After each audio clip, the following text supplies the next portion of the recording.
के कर देंगे। भैया आपका तो शासन रहा इस देश में 50-55 साल, और आपका नहीं, आपकी पार्टी का नहीं, आपके बाप दादों का शासन रहा, खानदान का शासन रहा, तब तो कुछ किया नहीं, और आज कहते हम कर देंगे।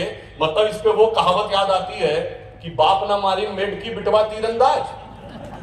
अब आके कह रहे हैं कर देंगे। और गारंटीज के विषय में आदरणीय प्रहलाद जी ने बताया कि किस ढंग से कर्नाटक में धोखा दिया, मत यहां पे राजस्थान में 5,000 रुपए मिले नहीं, ऐसी ऐसी शर्तें लगा दी कि उसके बाद वो कभी पूरे ही ना हो पाए। हाँ, गारंटी इनकी क्या है कि इनकी सत्ता आएगी तो भ्रष्टाचार की गारंटी है, घोटाले की गारंटी है, पेपर लीक की गारंटी है, दंगों की गारंटी है, लॉ एंड ऑर्डर ध्वस्त होने की गारंटी है। ये सारी की सारी गारंटियां इनकी हैं। और उदयपुर में जो कन्हैयालाल जी के साथ घटना हुई, उस ढंग की घटनाओं की भी गारंटी हो सकती है, इससे भी इनकार नहीं किया जा सकता। ये इनकी असली गारंटी है। इसलिए इनके वादे पर तो भरोसा कैसे किया जाए। वो पुराना गीत याद आता है कि कैसे मैं एतबार करूं,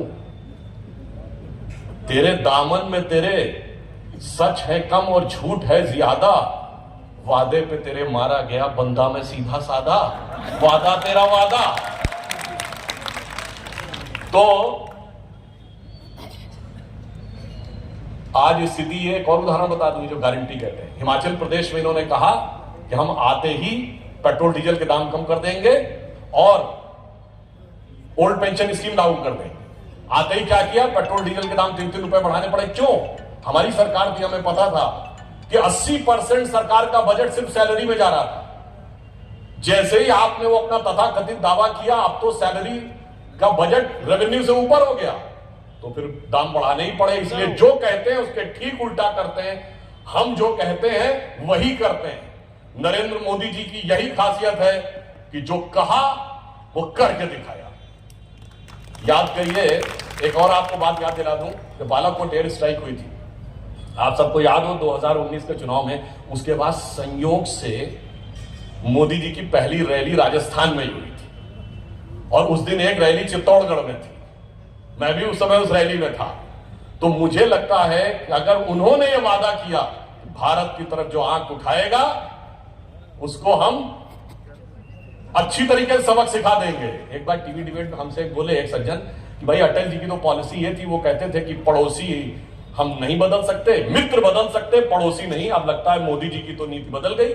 मैंने कहा नहीं, मोदी जी बिल्कुल इसी नीति पे कायम है, उसके अगले चरण पे पहुंच गए।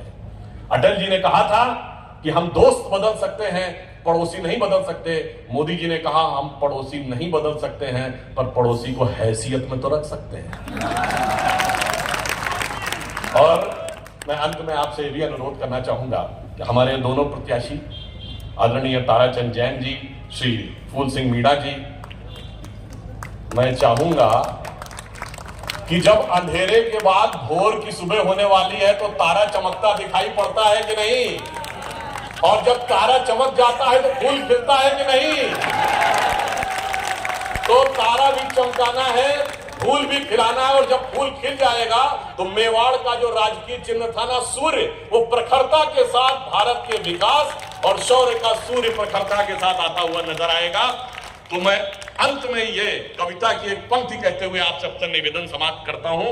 मुझे लगता है कि आपके मेवाड़ क्षेत्र की वो पहाड़ियां जिन पर ऐसा लगता है कि एक एक पेड़ के पत्ते पर वो अमर कहानी लिखी हुई है, लगता है कि यहाँ के पर्वत पथ के ऊपर चेतक की चरण निशानी आज भी है, तो मैं ये कहता हूं कि मौन मौन गिर कहते हिलमिल गाथा वीर जवानों की, एक एक पत्थर कहता है करोड़ कथा बलिदानों की। तरु के पत्ते पत्ते पर अंकित राणा की अमर कहानी है, मिटी नहीं पर्वत पथ से चेतक की चरण निशानी है।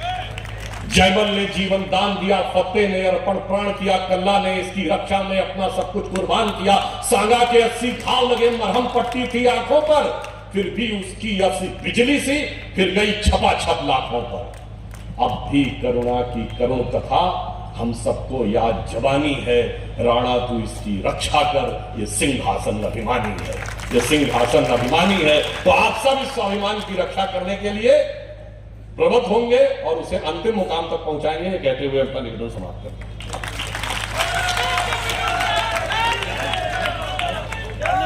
बहुत बहुत धन्यवाद आदरणीय सुधांशु जी त्रिवेदी का कि जिनके जोशीले और ओजस्वी उद्बोधन में आपका वक्तव्य मिला। तारा भी चमकाना है और फूल भी खिलाना है। निश्चित रूप से उदयपुर शहर की जनता, ग्रामीण की जनता आपको विश्वास दिलाएगी कि तारा भी चमकाएंगे और फूल भी खिलाएंगे। बहुत बहुत धन्यवाद आदरणीय सुधांशु जी का।